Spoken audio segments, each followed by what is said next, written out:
తెలంగాణ రాష్ట్రంలో ఉండే అందరూ ఉన్నతాధికారులకు అన్ని శాఖల అధికారులకు కూడా మేము మళ్ళొకసారి రిక్వెస్ట్ చేస్తున్నాం.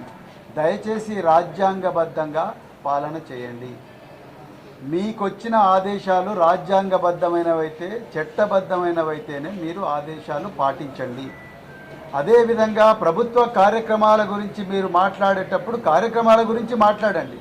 అంతే తప్ప మీరు కూడా రాజకీయ విమర్శలకు పాల్పడి మీరు కూడా రాజకీయ నాయకుల్లాగా మాట్లాడితే అది కండక్ట్ రూల్స్కు వ్యతిరేకం. దయచేసి అది గుర్తించండి. మేము నిజంగా ఏ అధికారికి కూడా మేము వ్యతిరేకం కాదు.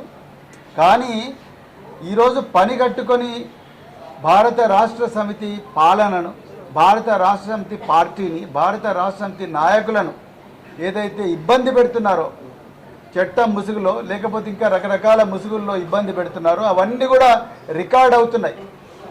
రేవంత్ రెడ్డి ప్రభుత్వం పర్మనెంట్గా ఉండదు. రేపొద్దున మళ్ళీ రాబోయేది బీఆర్ఎస్ ప్రభుత్వమే.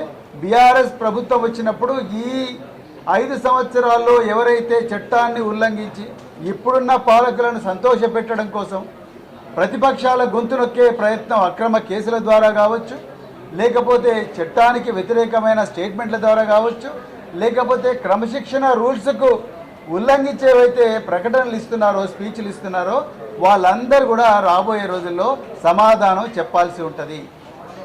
అందుకొరకే మళ్ళొక్కసారి మేము రిక్వెస్ట్ చేస్తున్నాం. మీరు ఏ పొజిషన్లో ఉన్నా కూడా రికార్డులు మాట్లాడతాయి. మీరు పదవీ విరమణ చేసిన తర్వాత కూడా మీరు ఈ కాలంలో మాట్లాడినా చేసిన పనులన్నీ కూడా రికార్డ్ అవుతాయి. అవన్నీ కూడా తవ్వి తీయడం జరుగుతుంది. అందుకొరకే ప్రజాస్వామ్యాన్ని గౌరవించండి, క్రమశిక్షణ రూల్స్ని గౌరవించండి, అదేవిధంగా రాజ్యాంగాన్ని గౌరవించండి.